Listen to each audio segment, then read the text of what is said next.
this week I shared a Facebook Live video unboxing a bunch of resources I've ordered for next year's preaching. And I want to upload it to YouTube, but put a little bit of an introduction to it because we got to find a way to make it a little bit fancy, right? So, hope you enjoy this. Hit up the comments if you got questions. Thanks for tuning into the channel.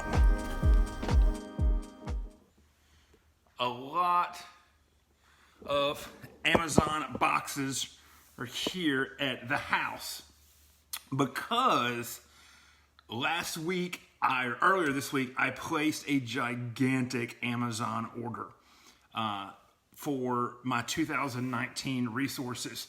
And I decided to do that super early, but also I was all right doing a giant order because of a couple of things that I've been considering really heavily is just preaching out of gospel passages next year. And I'm not going to necessarily use the lectionary the whole way through, but I'm just going to do the, okay. This is going so I can see your comments, so I can talk to you when you're on. That's the part of this stuff. So I'm only preaching through gospel passages, and I've been doing a couple of things through that process. I've done two really quick reads of the New Testament as I've been prepping and getting ready to go, and that's a lot of fun. And then I'm starting to build up lists of passages and that sort of thing to have an idea of where I'm going to go, what I'm going to be doing. And as I did that, I realized it's time. I'm going to take the time in December to start getting this research train rolling. And so I have no idea what showed up first. I ordered a bunch of stuff. And I was able to order a bunch of stuff because I had just kind of saved up my pesos from my education account this year, which is allowing me to do this. So I got a bunch of stuff that I'm excited about. Tony, what's up, man? Good to see you on here. So I decided I'm going to do two things. I'm going to fill out my favorite commentaries that I have already, the sets that I trust, and make sure I have all of those in Matthew, Mark, Luke, and John. And then there is a series of theological exegesis books that I love a lot, and I bought every one that had to do with the gospel readings or with Jesus. So I have no idea what's in these boxes. A lot of them, 4 of them. And we're just going to go ahead and open these up, and I'm going to go through these volumes and talk about what I'm excited about. I'm going to talk about the commentary series and why I like that commentary series. So let's just see what happens. Get out your hog sticker.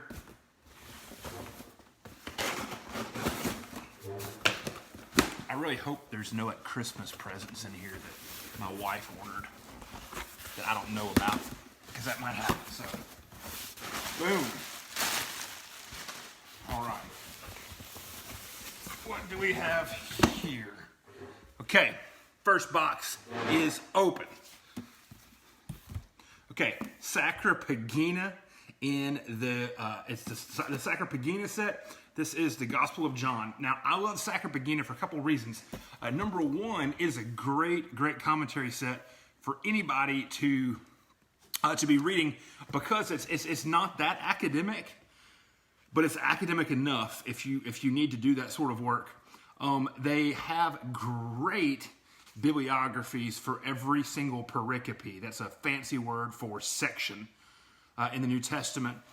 They do both verse by verse commentary work inside of here, but then they also do a larger, more your typical theological type of reading inside of that. And so, but the second thing is that I like the Sacra Pagina a lot is it's a very good academic. It's a very evangelical in the not stupid way commentary set, but it's a Roman Catholic commentary, which I value because they start in completely different places than we get to. Tony, thanks, man. I'm probably going to upload this to YouTube as well, but appreciate you jumping on.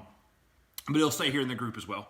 I really like the Sacra Pagina because, like I said, it's a Roman Catholic commentary set. I trust it. It's good exegesis, but it begins in very, very different places than like your average evangelical or really average mainline Christian or whatever period would start with, because they're not dealing with Protestant issues. A lot of those things that we feel the need to just kind of beat something to death over, they're not going to jump onto this way. So Sacripagina, I've got a couple of these already, but like I said, I filled out Matthew, Mark, Luke, and John in all of the sets that I like a lot. So boom, excited about Sacripagina. Okay, next is from R.T. Francis, an international commentary of the New Testament. I don't know. The Nikon, I don't know. This is a much more of an academic set, and I've just started collecting these in the last year or so. But I'm excited about this because this is a heavier type set. I also have R.T. France wrote this one, and I'm excited about it because I've got some other commentaries that he's worked off of, and I found those to be really helpful. That's what a lot of times people talk about buying commentaries.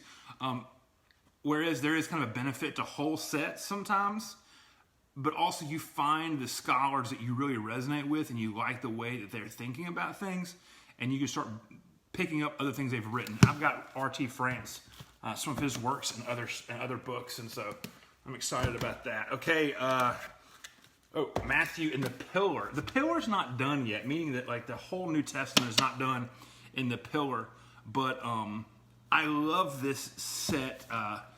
D.A. Carson's the general editor, so it's a little bit more of like your classic evangelical type thing.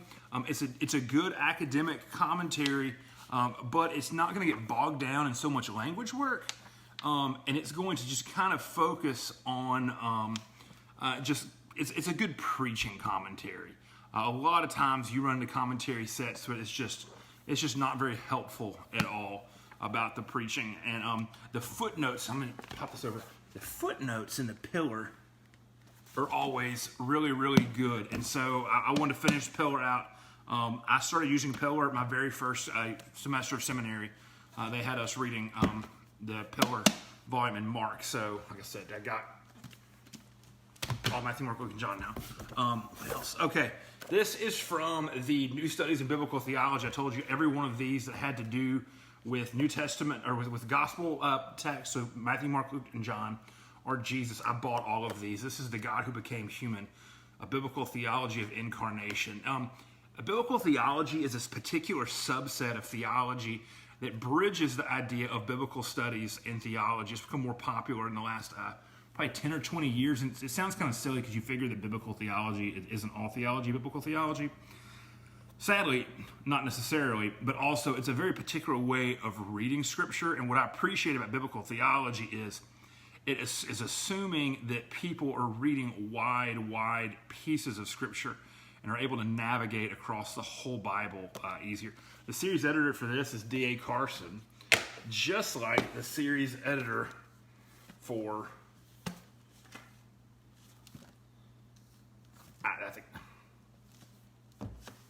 I was talking about this and I forgot this. So, yeah, I think the Pillar is D.A. Carson as well. So, really interesting. I'm learning to like D.A. Carson a lot more than I used to. So what else we have going on? Oh, sweet. Okay. This set, the Socio-Rhetorical Commentary Series, it's really only two authors write these, Ben Witherington or Craig Keener. I both can teach at Asbury Theological Seminary where my master's degree is from. That's not why I like these. What I love about this is a socio-rhetorical reading, and so they're going to look at the larger social schemes of what was going on around the times. They're going to look at the way that things are communicated and how they were communicated to people back then and how that might be different from the way that we communicate to each other right now. Currently, and this set is not, I want to say I wasn't even able to get one of the volumes because it's not even done yet. Which is really frustrating when you find a commentary series you like a lot and not all the volumes are done. And so it's missing some. I think I only was able to get like 3 of the Gospels because one of the Gospels isn't done yet. I can't remember which one it was though, but yeah, I'm excited about this. Witherington's. I like Keener's stuff a little bit more, but nobody can complain about Ben Witherington. He's just probably one of the most published modern biblical scholars that's alive right now and is writing commentary stuff. So excited about this. Gospel of Mark and the New International Commentary of the New Testament. Yet again, a little bit more of a heavier commentary series. One of the things I do like about this is that this series does a pretty good job with Old Testament stuff and how the relationship is between the New Testament and Old Testament, but it also is good about kind of the larger structure of Scripture and how it outlines and such. So that's really, really cool. Couple more volumes in the New Studies in Biblical Theology. Father, Son, and Spirit, the Trinity, and John's Gospel. I'm really excited about that. In Contagious Holiness, Jesus' Meals with Sinners by Craig Blomberg. First of all, I like Blomberg a lot. And then second, to look at the way that Jesus dealt with the people that he was in conflict with the most, really. That's what made me jump out at this, because I know that I'm doing at least a series on some of that and just behaviors of Jesus. But the more and more I kind of do these quick reads of the Gospels, the more I see that that meal piece is just gigantic. It's repeated across the board. So I'm really excited. Clay Harrison is watching. Clay, maybe you should be doing this instead of me, because Clay has a PhD in biblical studies. If you don't know that, he's a lot smarter than I am. But I'm excited about those things. What else is in here? Okay, so the Sacropagina, the Matthew volume by Daniel Harrington, but he's also the general editor of the Sacropagina in the New Testament. And so this should be really interesting. Like I said, what's up, Rhett? How you doing, man? I love the Sacropagina because it just gets to places where we typically would not go to necessarily as Protestants. And so Sacropagina, what's going on here? Okay, Mark, Robert Stein, the Baker Exegetical Commentary. I like the Baker commentary. I don't like reading the Baker commentary because the Baker commentary is a little bit, Clay, I've got a lot. You missed some stuff already, man. We're kind of stacking up. I was telling you, I'm only preaching gospel passages next year, and so I filled out all of my favorite commentary sets in gospel. So the Baker is very, very handy. It's not as enjoyable for me to read as other commentary sets are. Like the Sacropagina and the Pillar, I can almost read. But this is good. The Baker is good. It's a very, very helpful thing to have. That's going on. And then got another box down the side of here. Almost on box one. Almost. Matt Anderson, what's going on, man? This is like a box of its own. Y'all can keep on. Y'all can ask questions if you want to, because I'd love to talk about commentaries. Buck 110, best knife ever made.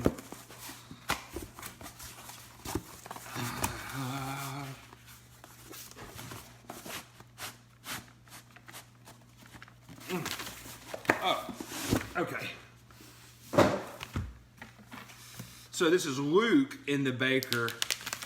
It's a 2-volume, and it is by Darrell Bock, which, man, you can't argue or complain about Darrell Bock. He's a great scholar. And at first I kind of rolled my eyes that somebody thought so much themselves that this needed to be 2 volumes, but then I realized it was Darrell Bock, and Darrell Bock can think as much of himself as he wants to. So more of the Baker. Like I said, this is not my favorite commentary series really to read, but from a research text, it's just super, super helpful to have. And so first stack is done. I'm not looking forward to moving these to my office. That's just not going to be. Is there anything better than a fresh box of books? No, I don't know, man. Maybe a fresh box of fried catfish. But yeah, fresh box of books. I got 3 more boxes of books to go through too. Clay Harrison, a preface to Mark by Christopher Bryan is helpful. I need to get that. I've never heard of that before, but like I said, I trust Clay because Clay is smarter than me. And so, okay, next box. These are smaller boxes. Like I said, I'm also kind of nervous that something like this is something my wife ordered, and I'm going to be spoiling a Christmas present. But it's Facebook Live. Tony Johnson, my man, what's going on? How are you doing? All right, Craig Keener. Okay, so this is what I did. I think it was the socio-rhetorical. I remember I told you earlier that there's a volume of the socio-rhetorical series that was missing that has not been published yet. But Craig Keener, who is the other writer in that set, does have a 2-volume commentary on the Gospel of John. And that's what this is right here. Now, Dr. Keener's awesome. Crazy good guy. Crazy smart. But I've got a couple of his commentaries on the same book. And I was a little disappointed earlier to find out that, and Clay, you might chime in here because you know how this works more than I do. I wouldn't say he copy-pasted content from one of his previous commentaries to another, but there is one, you have me wanting to know why the Buck 110 is the best knife ever made. Okay, first of all, look how big this thing is. Do y'all see that? And like you can't, Tony, this was my knife I carried when I was in seminary with you. This is like the knife that started this design, the whole quick back thing. It's a buck, it keeps its edge forever. I mean, it's pretty big. Like if you carry this, you'll probably be the person with the biggest, okay, I'm digressing. Just go get a Buck 110, Tony. But anyways, I was kind of like bummed that Craig Keener essentially kind of copy-pasted some of his content from one commentary into the other one. But then I realized that, he's writing his own books. He can do whatever he wants to. And then I remembered that when I was bummed that there was not my Christmas list just grew. It's a great Christmas present, Tony, for your wife. You should get your wife one and all your children. And then get yourself one. The knife, not the, well, you can get the Gospel of John commentary too. So I'm losing people because I'm rambling too much. But I realized that, since maybe since the socio-rhetorical in John wasn't out yet, if Keener has repeated himself a little bit, maybe this will be the same commentary without being in that socio-rhetorical set, because everything I've read of his is kind of the same in a good way. So I jumped on this figuring that I would get, because I have an undergrad degree in sociology. I love the way that thinks. So, okay, that's that book. Another tiny book. Let's see what this is.